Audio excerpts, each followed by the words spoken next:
E aí, galera, sejam bem-vindos, Gabriel Nadarcano aqui para mais um videozão. E hoje, galera, a gente vai falar aonde mora o dinheiro, tá? Vamos analisar sociologicamente a sociedade e descobrir aonde que o pessoal tá mais faturando, tá? Vem comigo.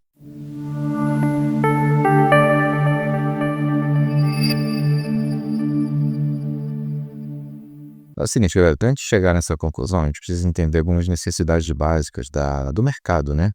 E a gente vê quais são as necessidades que tem mais demanda desse mercado para a gente poder estar entrando na melhor versão e lucrar mais, tá? Então, para a gente saber onde tem mais demanda, logicamente a gente precisa saber onde está a necessidade do ser humano quanto a isso. Para falar de necessidade básica nos seres humanos, a gente não pode deixar de citar, tá, o grande psicólogo aí, Abraham Maslow, que cunhou as pirâmides da necessidade do ser humano, tá? A grosso modo, galera, ficou o seguinte: aproximadamente do primeiro degrau tem 1,6 milhões de pessoas, bilhões, né? De pessoas, 1,8 bilhões de pessoas aí, que estão no primeiro degrau da pirâmide de Maslow, que seria a necessidades básicas de sobrevivência, tá? Aquele camarada que, lembrando, são 60 mil pensamentos diários. A gente está falando que cada necessidade dessa é onde majoritariamente a mente desse indivíduo está durante esse maior parte do tempo, durante esses 60 mil aí, que vai ser o que vai dar de resultado na vida dele. Então, no primeiro degrau da necessidade, são aquelas pessoas que pensam assim, por exemplo, né?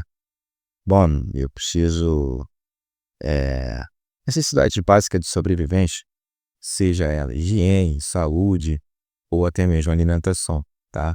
Você nunca viu, por exemplo, alguma ali um market com um pedaço de bife do lado, porque logicamente, e se a pessoa não tá, não tem dinheiro para se alimentar, ela está pensando no primeiro degrau, logo ela não é alvo das pessoas que de fato investem no marketing para isso, tá? Você está dando para compreender. Então essas pessoas aqui a gente já pula para o próximo porque elas não têm dinheiro, no caso aonde que está o dinheiro, elas não têm dinheiro, então a gente já vai para o segundo degrau. No segundo degrau acontece uma coisa bem atípica, né? Claro que isso foi feito toda uma engenharia social para ser dessa forma, mas é espantoso a quantidade, porque aí temos mais ou menos 6 bilhões de pessoas agarradas ainda no segundo degrau, que são os padrões de pensamento de sexo e dinheiro, tá? Que seria a reprodução da espécie de acordo com Maslow. Então, é aí que mora, de fato, o alvo das grandes mídias, das grandes prejuízos, enfim, porque é o povo que está disposto a gastar. E como eles têm poucos estímulos sexuais, porque foi desenvolvido para ser um tabu, esse assunto e tudo mais, logo quando você coloca qualquer estímulo desse, por exemplo, uma propaganda de cerveja, tem que estar uma mulher seminua, seja para homem ou para mulher, qualquer estímulo desse, vai gerar aquela dopamina que foi forçosamente na, implantada no consciente da pessoa para estar em falta. Então ela vai associar aquela dopamina de, poxa, que bacana, que vem do inconsciente, com aquele produto, tá? Então aí ela tem que ter um impulso de compra.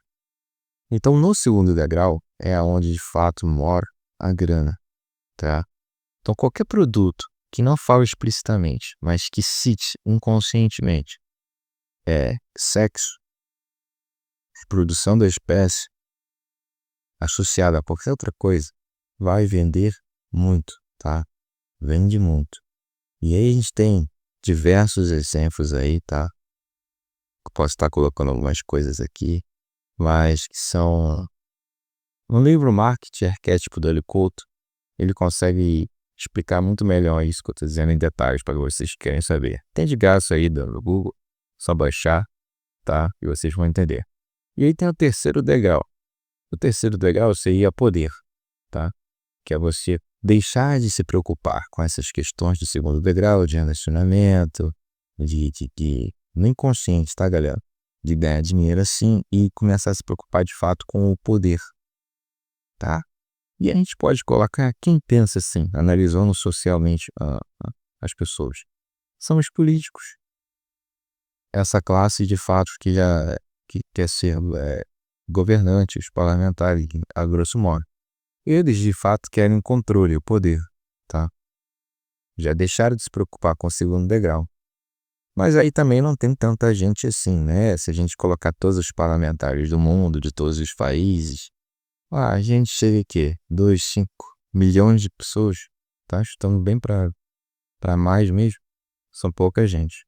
O que também não é nosso alvo de marketing, né? Porque a preocupação dele é poder, tá?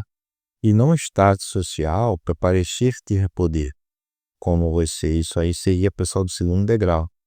Você induzir aqui a compra de um carro X para o seu status ficar, para você conseguir, no final das contas, telhar fulano e pressionar fulano. Isso aí é um pensamento do segundo degrau.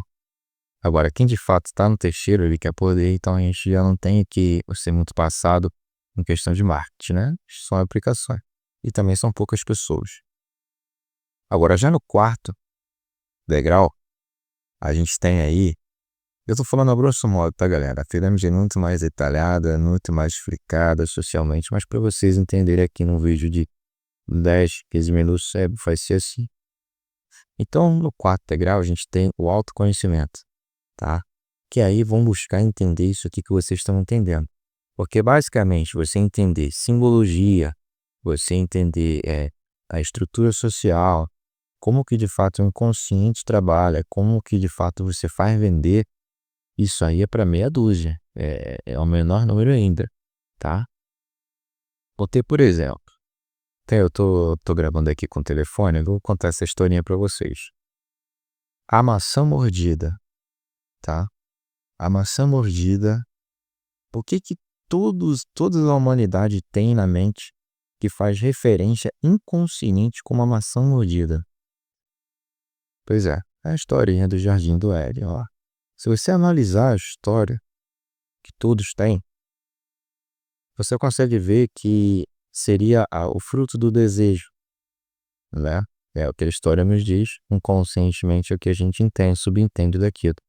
Que seria um fruto, né? Que se for responsável por todos esses pecados, isso significa que o fruto será muito desejado.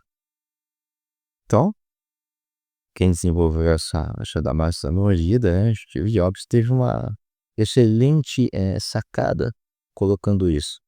Porque inconscientemente as pessoas iriam associar aquela logo com um desejo extremo de possuir. E analisa se não é assim hoje, até dias de hoje, tá?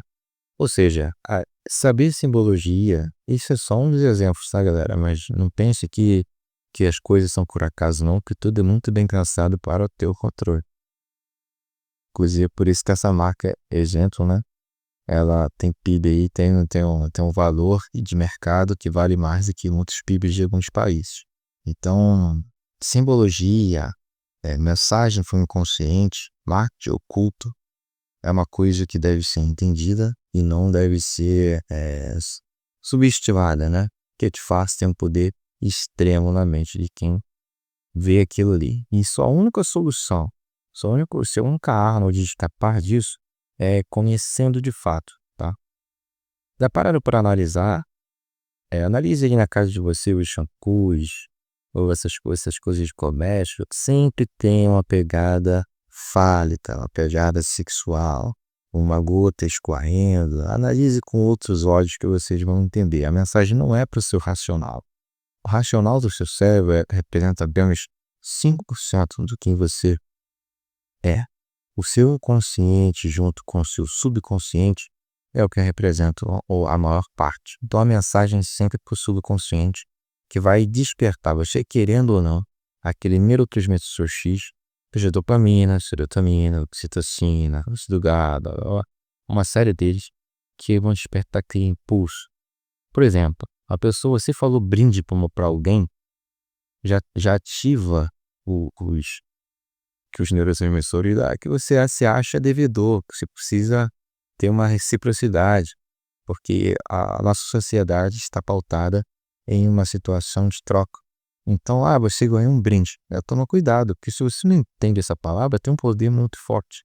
Você já se sente no devedor. Então, qualquer outra ação vindo depois disso, você não está assim mais suscetível a comprar, a aceitar aquela promoção.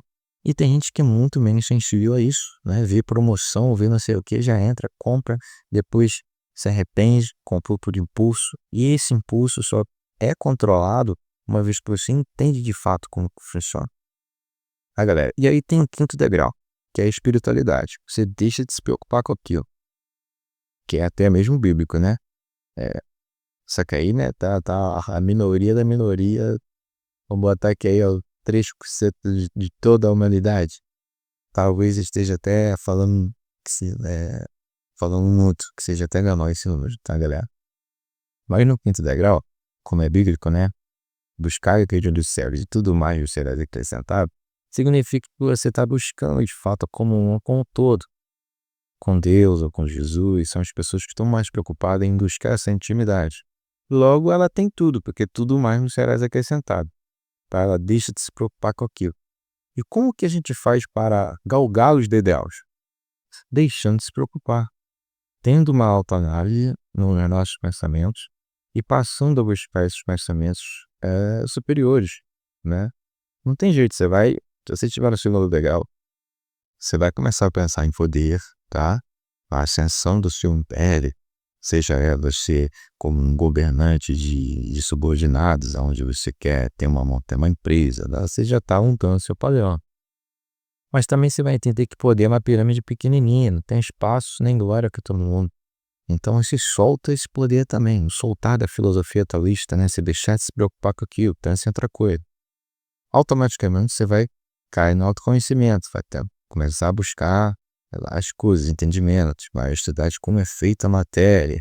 Inevitavelmente você cai nisso, tá? Vai estudar mecânica quântica, programação neurolinguística, e todas essas coisas aí, arquétipos, enfim. Isso aí é um caminho horizontal também, que você precisa soltar, porque se tu ficar nessa tanto, passa a vida toda só adquirindo conhecimento e sem aplicação, tá? Uma vez que você entendeu a realidade, começou a resolver pelas questões, o que eu estou fazendo aqui, para onde que eu vou, você se resolveu com isso no teu íntimo, você passa para o quinto degrau, e aí você começa a buscar a comunhão, tá? E aí você se sente preenchido de todas as formas e a prosperidade, de fato, ela vem. Primeiro você aumentou sua velocidade quântica de atração, tá? Cada vez que você faz isso, você começa a colapsar a função de onda cada vez mais forte. E uma vez que você não se preocupa com nada, que não tem que ser zero ansiedade, você tira o efeito zenão daquilo, você vai colapsar aquela realidade que você quer. Mas atenta a teus detalhes, sem se preocupar com ela. Esse que é o mais antagônico. Porque quando você chega no último degrau e que você, de fato, consegue colapsar o carro que você quer, colapsar a moto que você quer, ou qualquer outra casa, carro, apartamento, né? Quando você consegue colapsar essas coisas, aquilo já não importa para você. Você já nem pensa nisso. Até mesmo o dinheiro é consequência de boas ações. Você já não pensa naquilo como você pensava no segundo e nem no terceiro degrau, que logo você tem cada vez mais, tá? Então, sempre que eu parar nossa mercadologia, analisando e sabemos que está todo mundo no segundo degrau, o seu marketing deve ser cunhado para o segundo degrau, sem ser do vídeo para ganhar dinheiro, e o segundo degrau é isso. As pessoas que estão pensando fortemente em dinheiros para status e sexo, porque veja, é o tabu, foi feito assim. E nós somos seres humanos. Existe um padrão mental no cérebro de cada um de nós, tá? Então, aqui eu deixo como uma dica, analise um livro Marketing e Arquétipos, de Hélio Couto. É um excelente livro, tá? Não tem nada nem semelhante no planeta. Então a gente tem a honra de ter esse livro em português de grátis. Vocês conseguem baixar no Google. Dê uma lisa, tem uma lista de arquétipos e simbologia lá muito importante que você que quer ser governante, quer prosperar, necessita saber, necessita conhecer, tá? Gabriel Navarrete aqui. Até a próxima.